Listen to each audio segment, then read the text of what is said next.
Okay, students, this is Professor Kalamanis. Today we're going to talk about revising for research.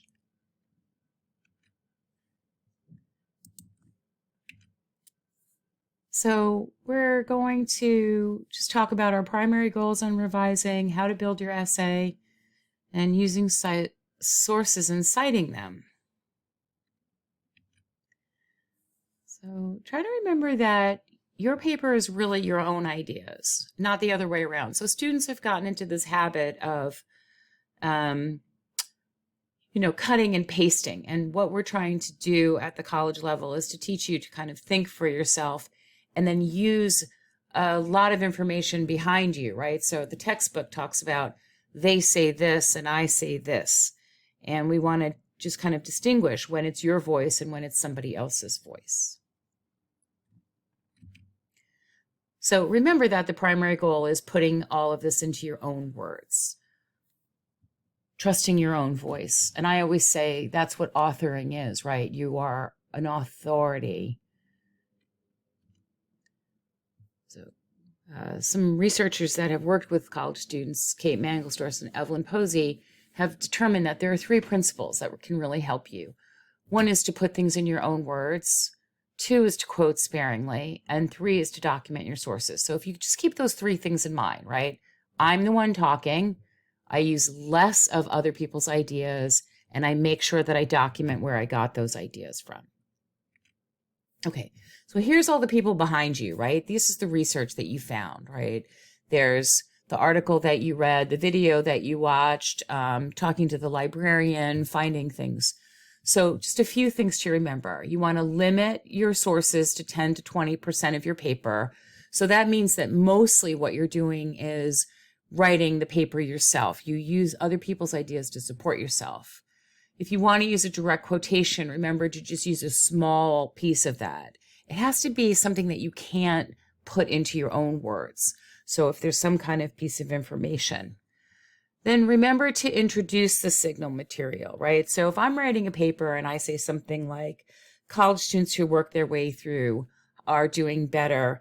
Unlike students who are dependent on large checks from their parents, working students are self-reliant and independent because they pay their own bills every month. They realize the college has value in it getting a well-paid job. They learn how to manage their time well.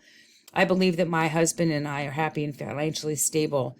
And so we think about how students are going to add those voices.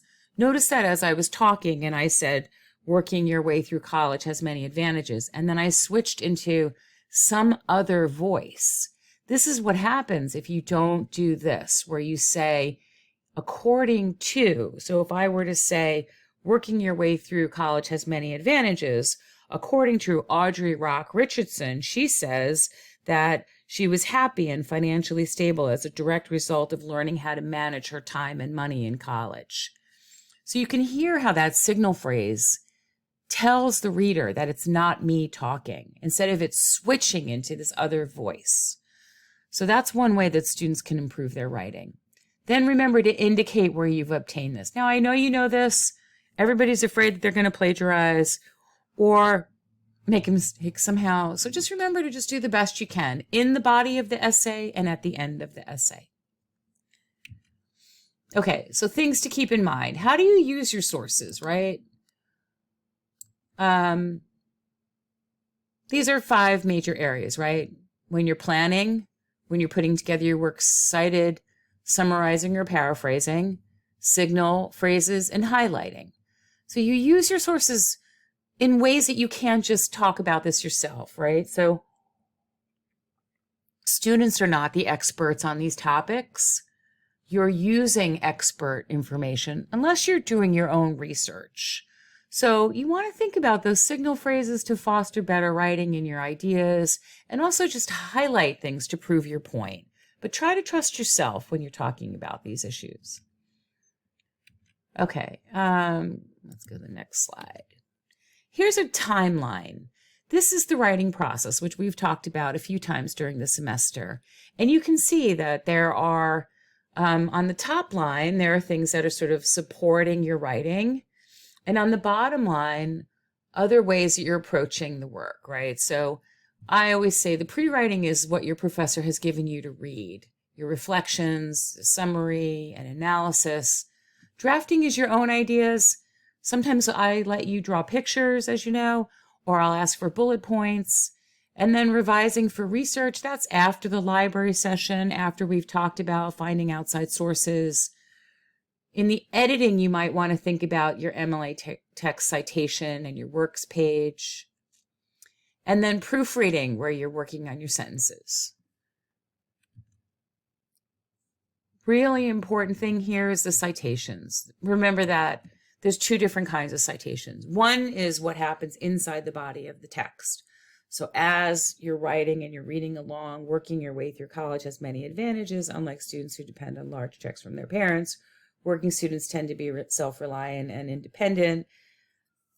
Here's a quote from a magazine article. I believe that my husband and I are happy and financially stable as a direct result of learning to manage time and money. So says Audrey Rock Richardson.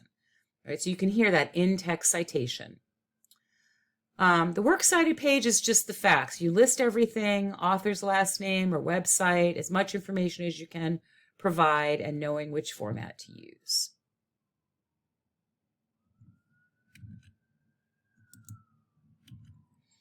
Okay, so how do we get there? We're going to just remind you, right? Use your own words, quote sparingly, and document your sources.